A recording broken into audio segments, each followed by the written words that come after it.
Zachim Daftet. On a vu dans le daf précédent, celui qui fait un korban Pesach au nom d'un autre korban, le korban Pesach devient automatiquement un korban shlamim. Aussi bien s'il a fait au nom du shlamim que s'il a fait au nom d'un autre korban. La Gemara explique, puisque le korban shlamim ressemble au korban Pesach, ils ont des points communs, et donc, premièrement, qu'ils sont consommés par n'importe qui, et non pas que par des kohanim, et deuxièmement, puisqu'ils sont aussi considérés comme des kodashim kalim, une kedusha légère. Et donc, puisqu'ils se ressemblent, le Pesach au shlamim, donc le Pesach devient un korban shlamim. La Gemara demande qu'il y a encore d'autres korbanot qui sont aussi bien consommés par tout le monde que le Pesach, et aussi qui sont considérés comme des kodashim kalim. Par exemple, on devrait dire que le Pesach devient un maaser, donc le maaser bema, ou bien il prendrait la kedusha d'un bechor. Donc s'il a été fait le shem maaser, il deviendrait maaser. S'il a été fait le shem bechor, il deviendrait bechor. S'il a été fait le shem tumura, c'est-à-dire un korban, une bête rouline qu'on a dit qu'elle devient comme ce korban là qui est à côté d'elle, elle deviendrait aussi tumura. Et donc ces korbanot-là ont des halachot spéciales. Et donc dont on sait que ça devient automatiquement shlamim. La Gemara répond que dans chacun de ces korbanot il y a un miout pour dire que seul le vrai maaser bema est maaser, le vrai bechor est bechor, la tmura est tmura, mais pas un pesach qui a été fait en leur nom. Ceux-ci ne deviennent pas comme eux. La Gemara demande encore, on devrait dire que ça devient un korban. S'il a fait le shem toda, le pesach il a fait le shem toda, on devrait dire qu'il devient un korban toda, et donc il devrait amener avec du pain, comme le korban toda. Répond la Gemara, le korban toda initial est le seul qui est chayav sur qui il faut amener du pain. Mais le korban qui vient à la place du korban toda, si par exemple il était perdu, etc., eh bien le korban qui s'appelle motar toda, qui vient à sa place, ne vient pas avec du pain. Et donc kalvachomer, le pesach qui a été fait au nom du toda, qu'il n'est pas chayav d'amener avec du pain. Et donc, on apprend de là que même s'il a été fait le shem toda, il ne devient pas toda, il ne reste qu'à dire qu'il est shlamim. Donc tout ça, il s'agit bien d'un cas où le pesach a été fait en dehors de son temps, donc pas la veille de pesach, mais au courant de l'année. S'il a été fait au nom de n'importe quel korban, il devient korban shlamim automatiquement. Demande la Gemara. Qui dit qu'il faudra que le passouk est interprété, le passouk qu'on a vu, qui disait, donc toute la dracha en fait se base sur le passouk qui dit iminatson zevar shlamim. Si ça vient du petit bétail, il faut l'amener en tant que korban shlamim. On a appris de là le korban pesach qui vient donc du petit bétail, qui est le seul korban qui ne vient que du petit bétail, devient automatiquement shlamim s'il a été fait en dehors de son temps. Demande la Gemara, il y a bien d'autres korbanot qui ne viennent que du petit bétail, par exemple le korban hacham. Répond la Gemara que le pasuk qui dit minaton, minaton zevar shlamim, minaton ça veut dire de toutes les sortes du petit bétail, aussi bien des moutons que des boucs. Alors que le korban hacham ne vient que de béliers et pas des boucs. Donc ce pasuk là ne fait pas allusion au korban hacham, mais qu'au korban pesach pour dire qu'il devient automatiquement shlamim. Demande la Gemara comment expliquer que ce pasuk-là parle du korban pesach. Pourtant la Torah décrit que ce korban-là vient soit d'un mouton, soit d'un bouc, alors que le pesach, tout le monde sait qu'il vient des moutons et des boucs, comme la Torah le dit à propos du pesach lui-même. Donc si ce pasuk-là il viendrait en tant que dracha pour pesach, pourquoi est-ce que la Torah a-t-elle besoin de préciser qu'il vient en tant que mouton ou que bouc? Répond la Gemara, on apprend plusieurs drachot de tous ces psukim-là. Donc, mouton, ça vient nous apprendre la halachot du korban pesach, que si on a amené un agneau du pesach, pour le pesach, il faut sacrifier la queue, comme un mouton. Deuxième dracha, la Torah a ajouté encore un mot en disant im kesev, si c'est un mouton, ça vient inclure un korban pesach dont l'année est passée, puisqu'il doit être sacrifié dans sa première année, au courant de sa première année. Si la première année est passée, et de même n'importe quel korban shlamim qui vient à la place du korban pesach ont toutes les mitzvot spéciales du korban shlamim, C'est-à-dire, il faut faire la smicha, donc appuyer sur la tête de la bête, il faut amener des nesachim de vin, il faut faire la tnoufa, de la poitrine et du pied. Et donc, toutes ces mitzvot-là concernent aussi le Korban Pessah qui devient shlamim. Dernière dracha, quand la Torah dit si c'est un bouc, donc à propos du shlamim, ça vient nous dire que dans ce cas-là, si c'est un bouc ou une chèvre, on ne sacrifie pas sa queue. Seul le mouton, on sacrifie la queue. La Gemara conclut ceci en disant qu'il y a finalement 3 psukim dans la Torah qui concernent ce Korban Pessah qui devient shlamim. Premier pasuk, c'est donc le pasuk du daf précédent, on a vu Iminaton les Evar Shlamim. Si ça vient, un korban qui vient du petit bétail devient automatiquement Shlamim. Deuxième dracha qu'on a vu maintenant qui disait Im Kesev, si c'est un mouton, ça vient inclure le korban Pesach aussi qui devient Shlamim. Et enfin une dernière dracha qui se trouve dans Sefer Dvarim, dans le Chumash Dvarim où la Torah dit tu sacrifieras ton korban Pesach de petit bétail ou de gros bétail. Or les taureaux sont psulim pour le Korban Pessah, donc de là on apprend que le Korban Pessah devient automatiquement un Korban Shlamim qui en général peut venir aussi bien du petit bétail que du gros bétail. Donc on a ici 3 psukim. Ces 3 psukim là viennent nous apprendre 3 halachot, que dans 3 cas différents le Korban Pessah devient Shlamim.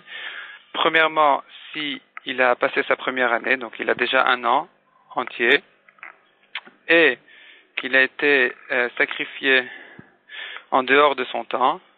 Donc, si ces 2 conditions-là sont arrivées, il devient shlamim. Deuxième pasuk pour nous dire que s'il a passé déjà 1 an depuis sa naissance, même si il est sacrifié le jour du Pessah, le jour où il faut, donc la veille de Pessah, il devient shlamim, puisqu'il a déjà dépassé l'âge qu'il faut.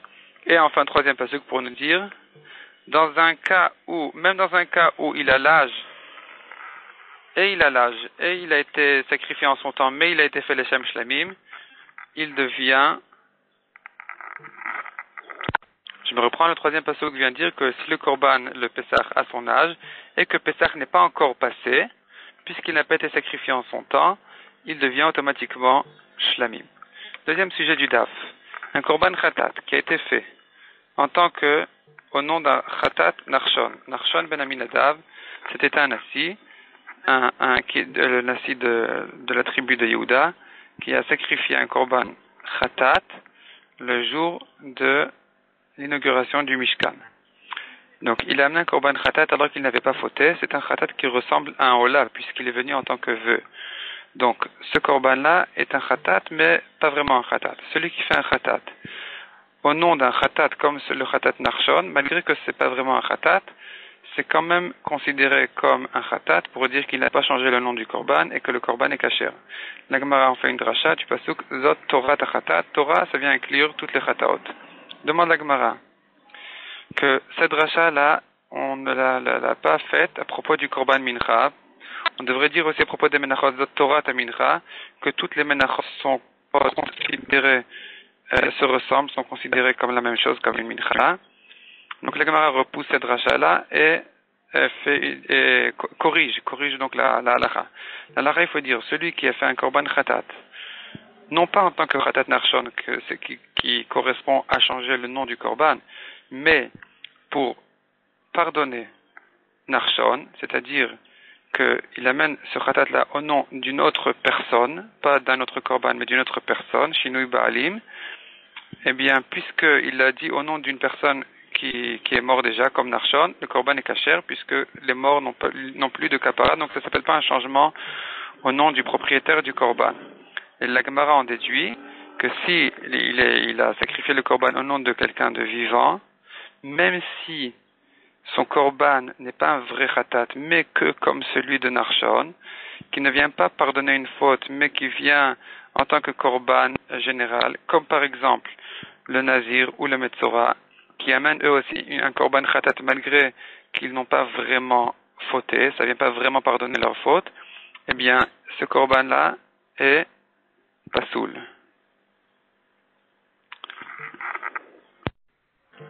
La Gemara s'étonne, pourtant ces khatot ne sont pas vraiment des khatot, ce sont des holot. Et nous savons bien qu'en ce qui concerne le changement du nom du propriétaire, la halacha est l'inverse du changement du nom du korban. Si on a vu qu'un khatat qui était fait au nom d'un autre korban, il est pasoul, et au nom d'un autre khatat, il est kasher. En ce qui concerne le nom du propriétaire, c'est l'inverse. S'il a été fait au nom de quelqu'un qui est mechouyav khatat, de quelqu'un d'autre qui est chayav khatat, puisque l'autre aussi est chayav khatat, donc il a changé le nom du propriétaire du korban. Mais si la deuxième personne est chayav un autre korban, il est chayav un korban ola, donc c'est pas considéré comme un changement au nom du propriétaire, puisque ça vaut rien. Celui qui est chayav ola n'a aucun rapport avec ce korban khatat, donc c'est comme s'il avait dit au nom de personne. Donc, revenons à notre cas. Quand il a dit que ce khatat-là est fait au nom de quelqu'un qui est chayav un khatat comme Narshon, s'il est mort, ça va. S'il est vivant, c'est pas soul. Or, le khatat de Narshon n'est pas un khatat, c'est que comme une ola, puisque ça vient pas pardonner une faute. Donc, s'il a fait le korban khatat au nom d'un nazir ou au nom d'un metzora, on devrait dire que le khatat est kasher, puisqu'ils ne sont pas chayavim d'un vrai khatat. La Gemara accepte cette objection et corrige la halakha en disant qu'il faut expliquer comme ça. Celui qui a fait son korban khatat pour quelqu'un qui est chayav, un korban khatat comme Narshon, le khatat est kasher, puisque cette personne-là n'est pas considérée comme quelqu'un qui est chayav khatat, mais que comme quelqu'un qui est chayav un korban ola. Deuxième version dit la Gemara, celui qui fait le korban au nom, non pas d'un autre propriétaire de quelqu'un qui est chayav, un khatat narshon, mais au nom du khatat narshon même, c'est-à-dire un korban khatat qui vient pardonner une faute, et je dis que je le fais en tant que khatat narshon, en tant que khatat qui ne vient pas pardonner une faute, ce korban khatat là est pas soul, c'est pas comme un khatat qui vient pardonner celui qui a mangé de la graisse que j'ai fait au nom d'un khatat, en tant que khatat qui viendrait pardonner quelqu'un qui viendrait pardonner une faute de consommation de sang, qui sont les deux khatat qui se ressemblent et que le khatat devrait être kasher. Mais ici c'est différent puisqu'il a fait au nom d'un khatat narshon, donc d'un khatat d'un nazir ou d'un metzora qui n'a pas vraiment fauté. Donc ce korban khatat là est considéré comme un khatat qui a été fait en tant que ola, pour ola, et donc il est pasoul. Troisième sujet, troisième halakha du daf, celui qui fait un khatat relève, donc un khatat qui vient pardonner une faute de graisse, en tant qu'un khatat qui devrait pardonner une faute de sang ou d'avodah zara, le khatat est kasher puisque les deux se ressemblent, ce sont deux khataot. Donc c'est khatat, le shem khatat, ça va. Mais s'il a fait le khatat au nom d'un khatat nazir ou d'un khatat metzora qui n'est pas vraiment un korban khatat, eh bien ça s'appelle comme un khatat qui a été fait le shamola qui est pasoul. La Gemara demande, reste en safek, quel est le din de quelqu'un qui a fait un korban khatat en tant que, donc un khatat qui viendrait pardonner une consommation de graisse par exemple, et il a fait en tant que khatat qui viendrait pardonner une faute de touma. Est-ce que ce sont deux khatot qui se ressemblent et donc c'est kasher, ou bien ça ne se ressemble pas et donc c'est pas sous, la Gemara reste en safek.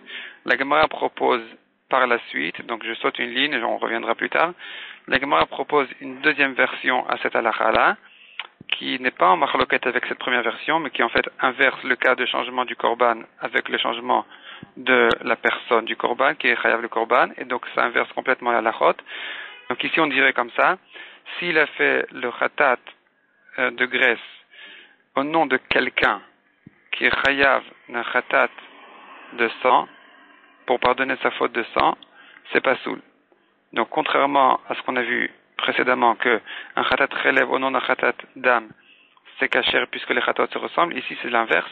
S'il a fait le khatat pour celui qui est chayav d'un khatat relève au nom de quelqu'un qui est chayav d'un khatat de sang, là c'est pas soul puisque le deuxième aussi est chayav khatat. Donc ça s'appelle un shinui balim, un changement de propriétaire. Tandis que s'il a fait ce khatat là, non pas pour celui qui viendrait, quelqu'un qui est chayav d'un korban pour pardonner sa faute, mais au nom d'un nazir ou d'un metzora, c'est kasher, puisque ils ne sont pas considérés comme des gens qui sont chayavim khatat, mais comme des gens qui sont chayavim ola. Et la Gemara reste en safek dans le cas où il a fait son khatat au nom de quelqu'un qui est chayav d'un korban khatat pour se pardonner la touma. Est-ce que ces khataot se ressemblent et donc c'est pas soul, puisqu'il y a un changement au nom du propriétaire, or ce deuxième propriétaire-là lui ressemble, donc c'est pas soul, ou bien il ne lui ressemble pas et donc c'est kasher. Revenons à l'idée qu'on a sauté, à l'idée qu'on a sauté. Rav Acha dit que tout changement dans khatat, même khatat qui viendrait pardonner une faute de sang, qui a été fait au nom d'un khatat qui viendrait pardonner une faute de graisse, est pas soul. Dans tous les cas, chaque changement dans khatat est pas soul, même si les khatat se ressemblent, puisque la Torah dit ota le khatat, ota le ota khatat. Il faut que ce soit fait au nom de cette même khatat et pas d'une autre faute.